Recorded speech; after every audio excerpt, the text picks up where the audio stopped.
Hello guys, అందరూ బాగున్నారా? మళ్ళీ ఒక కొత్త వీడియోతో మీ ముందుకు వచ్చాను. ఆ వీడియో పేరే EU countries connectivity and EU blue card గురించి అండి. EU కంట్రీస్ అంటే వాటిని సెంజన్ కంట్రీస్ కూడా అంటారండి. మళ్ళీ మీరు కన్ఫ్యూజన్ అవ్వద్దు. So first of all Schengen countries connectivity గురించి మాట్లాడుకుందామండి. సెంజన్ కంట్రీస్ మొత్తం 27 ఉంటాయండి. ఈ కంట్రీస్ అన్నిటికి కలిపి ఒకటే వీసా, ఆ వీసా పేరే సెంజన్ వీసా. సో ఈ కంట్రీస్లో ఒక కంట్రీ వీసా వచ్చినా చాలు, మిగతా 26 కంట్రీస్కి మనం తిరగొచ్చండి. విజిటింగ్ వీసా ఉంటుంది. Visiting visa only 15 days validity ఉంటుందండి. 30 days పీరియడ్ ఇస్తారు. అంటే 30 రోజుల్లో 15 రోజులు మీకు ఇష్టమైన 15 రోజులు అక్కడికి వెళ్ళి రావచ్చండి.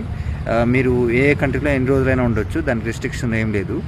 కానీ మీకు ఏ కంట్రీతో వీసా వచ్చిందో ఆ కంట్రీలోకి ఎంటర్ అవ్వాలండి. ఇది సెంజన్ కంట్రీస్ కనెక్టివిటీ గురించి. ఇక రెండోది వచ్చేసి బ్లూ కార్డ్ అండి. ఇది హై స్కిల్ బేస్డ్ వాళ్ళకి ఇస్తారండి.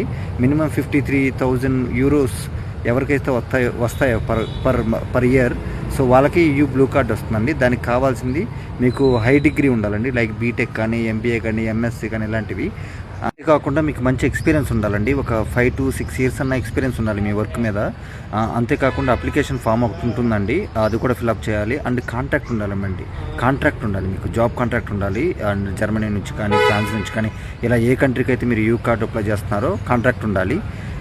మరి వర్క్ వీసాకి EU కార్డుకి డిఫరెన్స్ ఏంటయ్యా అంటే, మీకు వర్క్ వీసా తీసుకుంటే 5 years వర్క్ చేసిన తర్వాత మీకు PR వచ్చింది. PR మీద 5 years ఉంటే అప్పుడు మీకు సిటిజన్షిప్ వస్తుందండి.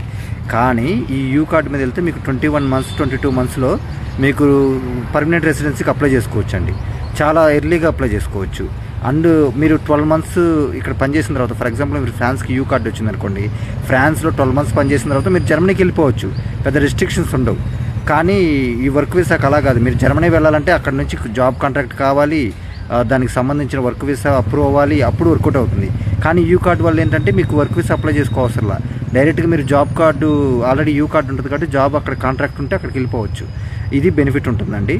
సో మళ్ళీ ఇంకోటి ఇందాక చెప్పడం మర్చిపోయానండి. మీరు ఇందాక ఏ కంట్రీకి అయితే సెంజన్ కంట్రీలోకి ఎంటర్ అవుతున్నారు విజిటింగ్ వీసా మీద, మళ్ళీ అదే కంట్రీ నుంచి వెనక్కి రావాలి. అప్పుడు రెండోసారి మీరు అప్లై చేసుకున్నప్పుడు ఈజీగా వస్తుంది. అండ్ సెకండ్ థింగ్ ఏంటంటే, ఫస్ట్ టైం 15 days ఇస్తారు కదా, తర్వాత 45 days ఇస్తారు, ఆ తర్వాత 2 years ఇస్తారు, ఆ తర్వాత 5 years ఇస్తారండి. ఎప్పుడు ఇస్తారు ఇదంతా? మీరు మంచిగా ఆన్ టైం వెళ్ళి ఆన్ టైం బయటకు వచ్చినప్పుడు మాత్రమే ఇవన్నీ వర్కౌట్ అవుతాయి. సో జాగ్రత్తగా గుర్తుపెట్టుకోండి. మీరు కనుక ఇల్లీగల్గా అక్కడ ఉండడానికి ప్రయత్నిస్తే అవి 27 బిగ్గెస్ట్ కంట్రీస్, మంచి EU కంట్రీస్ అంటే మంచి ఫేమస్. సో మళ్ళీ రెండోసారి వెళ్ళడానికి కుదరదండి, రెడ్ మార్క్ పెడతారు ఇల్లీగల్ కింద. సో జాగ్రత్తగా చూసుకోండి. అదండి. మళ్ళీ తర్వాత వీడియోలో ఏమన్నా మంచి కాన్సెప్ట్ ఉంటే మనం తర్వాత వీడియోలో కలుద్దాం. Thank you. Please like, share and subscribe అండి. సపోర్ట్ చేయండి కొంచెం ఫర్దర్ వీడియోస్ కోసం. బాయ్.